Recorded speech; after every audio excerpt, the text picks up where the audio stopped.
And yes, you're still watching Tech Hub, your one-stop platform for all things tech in Africa. We are talking something very important right now.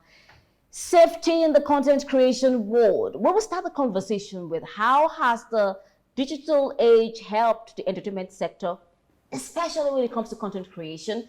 And then we segue into how people can ensure that what they are consuming is safe content, especially when it comes to kids. And the responsibility of those that are putting the content out there in the name of comedy, in the name of skits, to what policies can be put in place to ensure that Nigeria, Africa by extension, and the whole world is a safer place on the internet. Well, to talk about this issue and more around the entertainment sector, courtesy of the digital economy, is no other person than SACO International, the ethical comedian, a comedian with a sense of humor. Yes. I totally love that particular part. Thank you. I like the part that you talked about yourself as an ethical comedian. I mean, what really brought about that idea of ethical? I know of ethical hacking. Yes. Right? In the entertainment sector, bringing ethics into the game. Why so? Okay, so one of the things that I think that helped me was mentors that I've seen do the job, do clean jokes and excel, and are still excelling. And because of the value system of how I grew up in church. And as much as possible, the kind of comedy I was doing in church was clean. And I felt if I'm going to bring it into the marketplace, I need to, this from the beginning, I knew what my value system was going to be. Yes. How do you think Nigeria fares when it comes to content creation compared to what you have seen in other parts of the world? I think for now, I think, and I'll be sincere with you, Nigeria is doing awesomely well. With the help of tech, and thank God I'm coming on this platform. Technology has made things very easy. As at 2019, Nollywood entertainment industry is the fastest growing in the world, and is worth about 5.55 billion as at 2019. Even the entertainment industry, by 2024, the entertainment industry will be worth about 25 billion.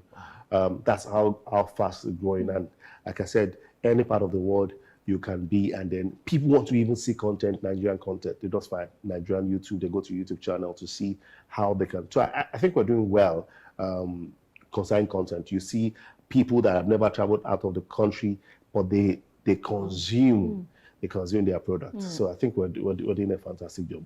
But it could be better, even in spite of of how expensive data could be. People want to, because if you hold a phone and there's no data on it, it's like, what's this? It's like you're having a calculator, all right? But I think Nigerians, and we must give it to them. We must give it to them that they've been fantastic. Content creation is actually big. How has the digital age helped people like you? Yes. I mean, who do comedy right now on a big and even international level? How has it helped the entertainment sector grow? This time around, let's narrow it to the skits, the comedians, and the short film actors. I think it's helped them. If I'm going to put a percentage, more than 90 to 100%, because one of the entry, there's no entry form for anybody. Once you have an idea, put it out. Nobody's going to want to see what you're doing. Okay, and you'll be shocked that if you're consistent, some can take 1 year, some can take 2 years. If you're consistent and lucky, and a blog, a popular called EndNote, carries any of your content and posts it, people want to see who you are. It catches fire. One of my content I've been doing I do the matchmaking at weddings. I've been doing it for a while, and then a blog carried in, and from 10,000 subscribers, I have about 130,000 subscribers now. Blogs will carry it, and people will consume, and also it's been making a lot of money for young guys. So sincerely, there are guys that are making money from this content, and it's helping them. It's changing the narrative in the family. So I think it's also bringing a lot of attention in the industry, where people, other people, international brands come into the country to select, to say we want to have a meeting with you, because they are stakeholders now. You're bringing content to us, we're making money, and we also want you to make money. So I think it's been phenomenal. Now, very recently, we heard what happened to the skit maker at Ibadan. Yes. Involving some a minor. Yeah, some sexually explicit language with a minor. Yes. And then somewhere in the UAE, yes. I mean, there's a video that went viral. I thought it was a skit, and really, to me, it looked funny and a bit, not off post. But the next thing we heard was the UAE government had arrested the skit maker for arrogantly showing off wealth in a car dealer shop, which means there's some content that's not safe for people. For people. Most especially children. Especially yes. when they pick your phone and they watch the things on your phone Yeah. without censorship. Yes. I mean, can you give us your perspective on that? Okay, so I'll tell you the truth. I go to this guy's page and I laugh, especially the prank that he does. I laugh a lot in the middle of the night. All right, but there's some content when I see what he does, I say, this one has gone beyond. He sees a lady going and takes off her weave, or it takes something, you know. I understand they want to do this for content, and because people encourage it. And sometimes you just look at it, even when somebody says, I don't like it, because sometimes it's also good that you go through the content. I remember a few years ago, I wanted to go and do a content. I'm a Christian, I was going to do a content about a Muslim, you know, well set, and I just thought about a joke. And as soon as I posted that video, that was years ago, this was 2016, when they came for me. The Muslim guys came for me, you know. Yeah, it was supposed to be a joke, sincerely. But as soon as I began to see the remarks, I brought it down. And since then, you know, because that's not my style, but you know how you want to do, let me just do something out of the box. But sometimes if you go out of the box, your box, you might not be able to come back from the box complete.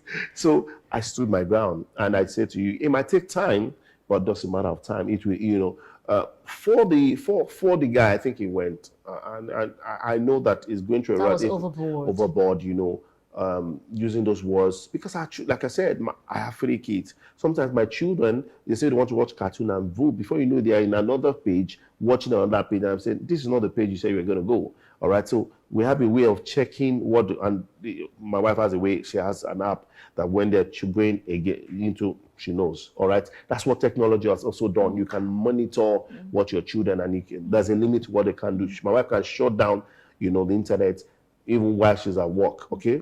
Maybe because it happens in Nigeria and also outside Nigeria. But for that content, the fact, because if you don't know, they are being paid for content. For every time you view, even when it's controversial, it's even better for them. But now the controversy has led him to. So a lot of people will learn from it that say you can't just play with minor. He's even lucky that he's in Nigeria. If he had done that outside the country, 8 years, and it would, when it comes back, he will begin to knock at doors and says, he talks to minor, he does this. So to let people know that he's staying here, but this is what he does.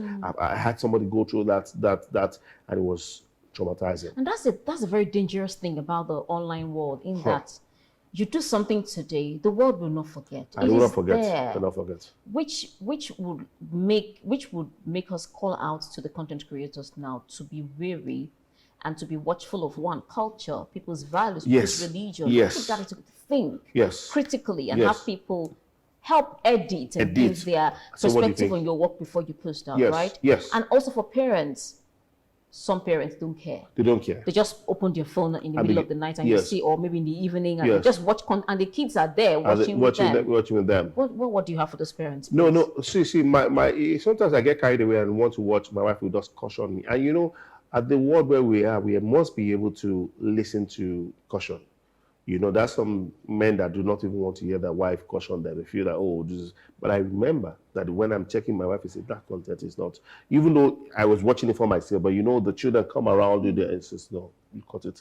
This is a fantastic place for us to put a pause to the conversation. This is a conversation that we can have for a very long time. Yes. For the sake of time on the show, I think a word is enough for a while. For content creation, creators, I beg your pardon, be it music, be it comedy, be it a short film, I think it should be very careful and put it into consideration all pictures. So thank you so much, SACO International. Thank you. Ethical comedian and a comedian with a sense of humor. Thank you for joining us on the conversation. Thank you so much for having me. Tech Hub for a smarter you.